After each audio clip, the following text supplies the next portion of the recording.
اعوذ باللہ من الشیطان الرجیم بسم اللہ الرحمن الرحیم والسماء ذات البروج والیوم الموعود وشاہد ومشہود قتل اصحاب الاخدود النار ذات الوقود۔ صدق اللہ العظیم۔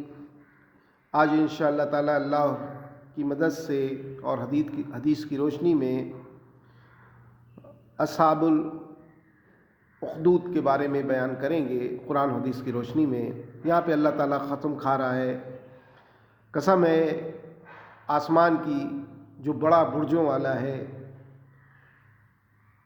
اور قسم ہے قیامت کے دن کی اور حاضر ہونے والے دن کی، اور جس کے سامنے وہ حاضر ہوگی اس کی قسم ہے۔ اور قتل اصحاب الاخدود، اور ہلاک ہو گئے کھائی کھودنے والے۔ یہ بہت اہم ہے۔ اس صورت میں اللہ تعالیٰ نے فرمایا ہے، جو سورہ عنکبوت کی میں فرمایا کہ کیا ایمان والے یہ سوچتے ہیں کہ جو ایمان لے آئے ہیں ان کو بڑی آرام سے ہم جو ہیں بغیر امتحان لیے ہوئے، بغیر ان کو آزمائے ہوئے، کیا ہم ان کو جنت پہنچا دیں گے؟ ایسا نہیں ہے۔ اللہ تعالیٰ نے ایمان والوں کا بڑا امتحان لیا ہے، پہلے بھی اور انشاءاللہ آگے بھی، کیونکہ اللہ قرآن میں فرماتے ہیں کہ ہم دیکھنا چاہتے ہیں کہ کون ہیں دل سے ایمان لانے والے، کون ہیں صبر کرنے والے، کون ہیں جو وہ لوگ جو میری راہ میں جب آتے ہیں، میرے دین کو قائم کرتے ہیں تو ان پر ان کے اوپر ظلم ہوتا ہے، تو ایسے میں کون ہیں جو صبر کرتے ہیں۔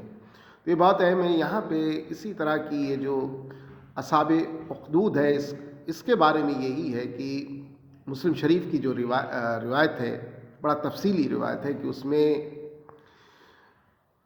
ایک بادشاہ تھا، جس یہودی بادشاہ تھا، اور آپ جانتے ہیں کہ ادھر 100 سال نکال دیں تو پچھلے 100 سالوں اس سے پہلے عیسائی اور یہودیوں میں بہت بڑا فرق تھا۔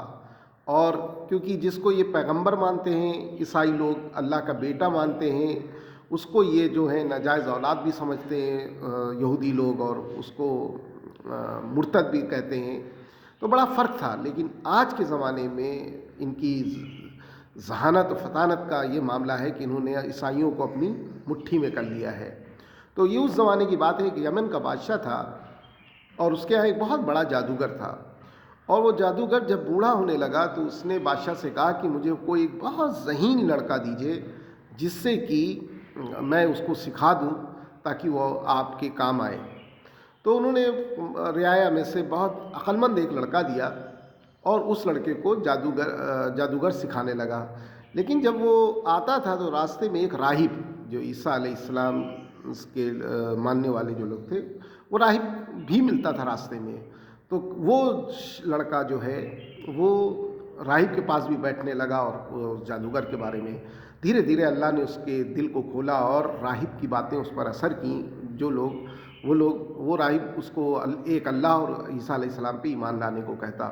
اس طرح سے اس کے اندر توحید کی دولت اللہ نے اس کے دل میں ڈال دی۔ تو ایک دن ایسا ہوا کہ جب وہ آ رہا تھا تو راستے میں ایک بہت بڑا سا جانور تھا، تو اس نے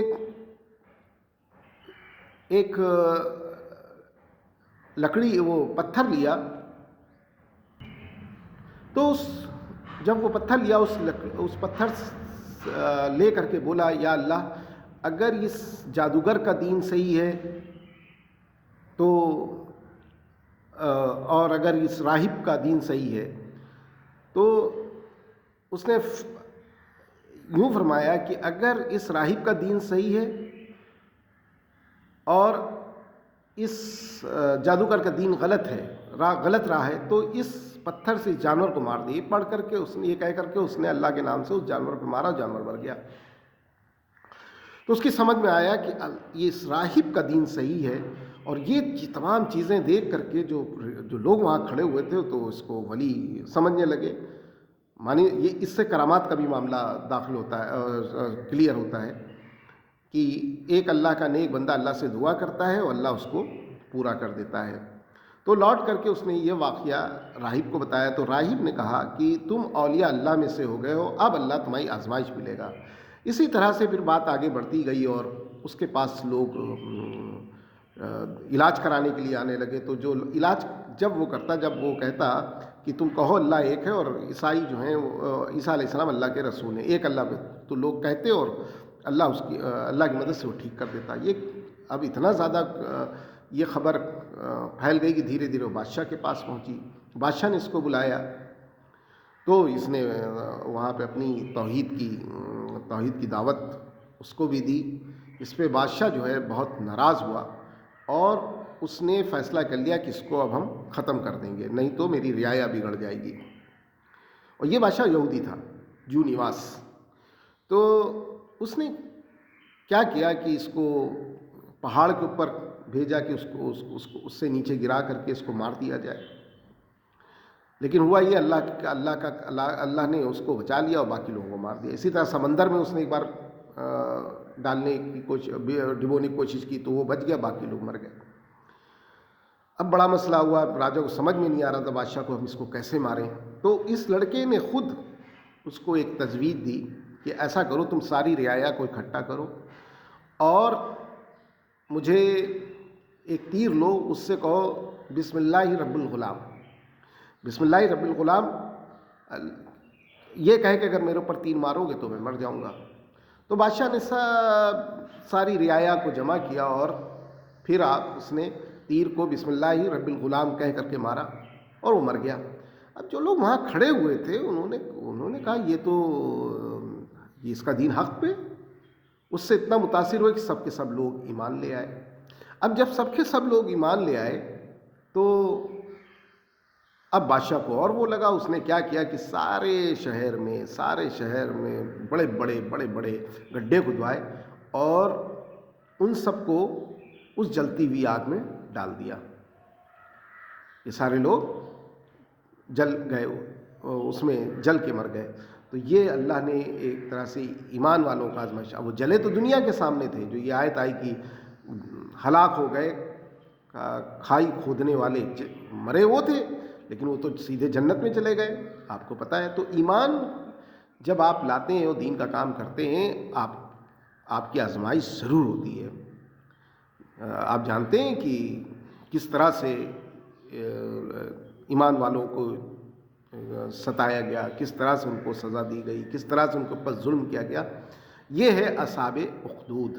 تو پھر اللہ نے آگے اس قرآن کی اس میں فرمایا بھی کہ تم جو ان کو جلا رہے ہو، اس کو ضرور، اگر تم نے توبہ نہیں کی ہو، توبہ کیے بغیر مر گئے تو ہم تم کو اس دوزخ کے بھی آگ میں، اس جہان میں بھی ہم تم کو ذلت دیں گے اور دوزخ کی آگ میں بھی تم کو ڈالیں گے، جو بخاری مسلم کی حدیث ہے کہ وہ دنیا کی آگ سے 70 گنا زیادہ تیز ہے۔ تو یہ ہے اصحاب اخدود۔ یہ قصہ جو ہے بالکل اللہ کے رسول کی پیدائش کے قریب 100 سال بعد، جب پیدائش ہوئی قرآن اترا قریب 100 سال ہو چکے تھے۔ تو یہ یمن کے بادشاہ کا معاملہ تھا۔ اور اسی طرح ہم اللہ کے رسول کے بھی امتیوں پہ بہت سخت امتحان ہوا ہے۔ آپ جانتے ہیں کہ صحابیوں کو جو ہے بلال رضی اللہ عنہ کو، خباب رضی اللہ عنہ جس طرح سے اذیتیں دی گئیں، اور اس سے پہلے جو لوگ ایمان لائے تھے عیسیٰ علیہ السلام پر، ان کو جو اذیتیں دی گئیں، تو اللہ تعالیٰ جو قرآن میں فرما رہا ہے کہ ہم ایمان والے یہ مت سوچیں کہ ہم ان کی آزمائش نہیں لیں گے، ان کو آزمائیں گے نہیں، اور ہم دیکھ لینا چاہتے ہیں کہ اس میں کون ہے جو ہمارے صحیح ایمان لانے والا ہے۔ اور اسی طرح پھر اللہ نے دھمکی ان کو بھی دی کہ جو لوگ ان کے اوپر ظلم کر رہے ہیں وہ بھی یہ نہ سوچیں کہ وہ بچ جائیں گے، ان کو اللہ تعالیٰ ضرور سزا دے گا۔ اللہ تعالیٰ ہم لوگ سوچنے سمجھنے کے ساتھ عمل کرنے کی توفیق عطا فرمائے۔ آپ سے گزارش ہے آپ چینل کو سبسکرائب کریں، لائک کریں، بیل کا آئیکن پریس کریں، کیونکہ یہ ایس ایس جامعہ اسکول کا مدرسے کی طرف سے اسپانسر ہوتا ہے، جہاں پہ اللہ کی مدد سے پہلے قرآن کی تعلیم دینے کے بعد اس کو ان بچیوں کو اپ ٹو گریجویشن تک فیسلٹیز دی جاتی ہے بغیر پیسوں کے۔ یہ ساری چیزیں ایس ایس جامعہ کم اسکول کی طرف سے اللہ کی مدد سے پرووائڈ کی جاتی ہیں۔ السلام علیکم ورحمۃ اللہ وبرکاتہ۔